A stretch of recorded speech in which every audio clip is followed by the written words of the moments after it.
کچھ کے قبلے کے پیروں نہیں، اور اگر تم باوجود اس کے کہ تمہارے پاس دانش وہی اللہ کی آ چکی ہے ان کی خواہشوں کے پیچھے چلو گے تو ظالموں داخل ہو جاؤ گے۔ جن لوگوں کو ہم نے کتاب دی ہے وہ ان آخری پیغمبر کو اس طرح پہچانتے ہیں جس طرح اپنے بیٹوں کو پہچانا کرتے ہیں، مگر ایک فریق ان میں سے سچی بات کو جان بوجھ کر چھپا رہا ہے۔ اے پیغمبر، یہ نیا قبلہ تمہارے پروردگار کی طرف سے حق ہے، تم ہرگز شک کرنے والوں میں نہ ہونا۔ اور ہر ایک فرقے کے لیے ایک دشا، ایک سمت مقرر ہے جدھر وہ عبادت کے وقت منہ کیا کرتے ہیں، تو تم نیکیوں میں بازی لے جاؤ، تم جہاں ہوگے اللہ تم سب کو جمع کر لے گا، بے شک اللہ ہر چیز پر قادر ہے۔ قادر ہے مطلب اللہ کے ہاتھ میں، اللہ ہر چیز کرنے کی طاقت رکھتا ہے، ہر چیز پر وہی محافظ ہے، وہی قادر ہے،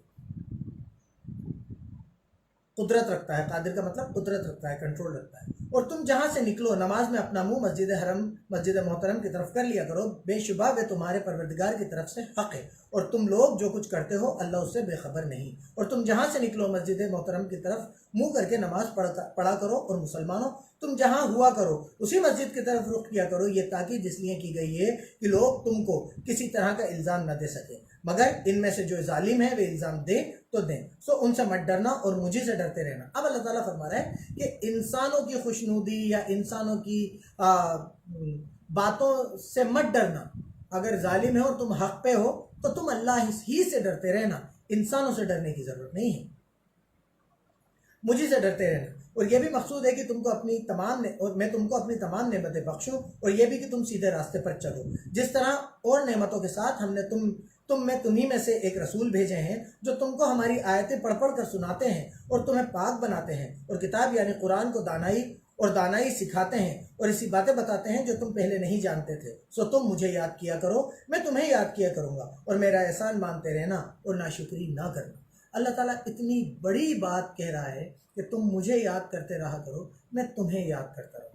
آپ صرف اللہ کو یاد کر کے دیکھیے، اس یقین سے کہ اللہ آپ کی مدد کے لیے موجود ہے، اللہ آپ کی سنے گا، اللہ آپ کو یاد کرے گا، اس یقین سے ایک بار یاد کر کے دیکھیے۔ اے ایمان والوں، صبر اور نماز سے مدد لیا کرو۔ یہ پہلے بھی آیا تھا، پہلے پارے میں بھی، یہ دوبارہ آ گیا کہ صبر اور نماز سے مدد لیا کرو۔ میں دوبارہ آپ کو اس کے بارے میں بتاتا ہوں کہ دیکھیے، صبر اور نماز سے مدد لینے کا مطلب ہم یہ ایسے بھی سمجھ سکتے ہیں کہ میرے اوپر کوئی پریشانی آئی، اب میرے پاس دو راستے ہیں، یا تو میں چلاتا پھروں، میں لوگوں سے لڑتا پھروں، میں لوگوں کو بلیم کرتا پھروں کہ اس کی وجہ سے یہ پریشانی آ گئی، اس کی وجہ سے یہ پریشانی آ گئی، یا پھر میں صبر کروں۔ اور صبر کا مطلب یہ نہیں ہے کہ آپ نے کتنے ٹائم انتظار کیا، آپ نے کتنے وقت انتظار کیا۔ صبر کا مطلب یہ ہے کہ آپ نے جتنے بھی وقت انتظار کیا اس وقت آپ کا بیہیویئر کیا تھا، آپ نے انتظار کیسے کیا۔ اگر آپ چلاتے رہے، ہائے توبہ کرتے رہے، لوگوں سے لڑتے رہے، تو پھر وہ صبر نہیں ہے۔ وہ بات یہ ہے کہ آپ کی قدرت نہیں تھی، آپ کے کنٹرول میں چیزیں نہیں تھیں، اس لیے آپ خاموش تھے۔ صبر یہ ہے کہ آپ کے اوپر پریشانی آئی لیکن آپ دنیا کو نہیں دکھا رہے، آپ اسے ایک اللہ سے کہہ رہے ہو کہ یا اللہ تعالیٰ میرے اوپر یہ پریشانی ڈالی ہے تو وہ بھی تیرے حکم سے، اور مجھے اس پریشانی سے نجات دلانے والی اگر کوئی ذات ہے تو وہ صرف تیری ذات ہے، تیری ذات کے علاوہ کسی کی اوقات نہیں جو میرے اوپر پریشانی ڈال دے یا مجھے پریشانی سے نکال دے۔ یہ ہے صبر۔ اس کے بعد آپ نماز پڑھیے، اللہ سے دعا کیجیے۔ اللہ تعالیٰ فرماتا ہے وَاسْتَعِینُوا بِالصَّبْرِ وَالصَّلَاةِ، آپ صبر اور نماز سے اللہ کی مدد لیا کرو، بے شک اللہ صبر کرنے والوں کے ساتھ ہے۔ اللہ تعالیٰ فرما رہا ہے بے شک اللہ صبر کرنے والوں کے ساتھ ہے۔ اب آپ یہ سمجھ لیجئے کہ آپ کیا چاہتے ہیں، اللہ آپ کے ساتھ ہو یا نہ ہو، آپ کے اوپر کوئی پریشانی ہے، کوئی رنج ہے، کوئی تکلیف ہے، اگر صبر آپ کر رہے ہیں تو اللہ آپ کے ساتھ ہے، ان اللہ مع الصابرین۔ اور جو لوگ اللہ کی راہ میں مارے جائیں ان کے بارے میں یہ نہ کہنا کہ وہ مرے ہوئے ہیں، وہ مردہ نہیں بلکہ زندہ ہیں لیکن تم نہیں جانتے۔ یہاں پر آپ کو ایک بات سمجھنا پڑے گا کہ آپ کو جن باتوں کا جتنا علم اللہ نے دیا ہے، نہ اس سے آگے جانا ہے نہ اس سے پیچھے جانا ہے۔ اللہ کی راہ میں اگر کوئی شہید ہو گیا تو شہیدوں کو آپ عام لوگوں کی طرح مرے ہوئے نہیں کہہ سکتے۔ شہادت اسی لیے صحابیوں کی خواہش ہوا کرتی تھی کہ وہ اس بات کو سمجھ گئے تھے کہ شہادت میں آپ دنیا سے تو چلے جاتے ہیں لیکن وہ موت نہیں ہے، وہ عام موت نہیں ہے، آپ عام لوگوں کی طرح مرے ہوئے نہیں ہیں۔ آپ یہ نہیں کہہ سکتے کہ ارے وہ تو مر گیا، وہ اللہ کے نزدیک اللہ نے بتایا کہ وہ زندہ ہیں لیکن تم نہیں جانتے۔ اب اس میں اگر کوئی آگے بڑھتا ہے وہ اس سے زیادہ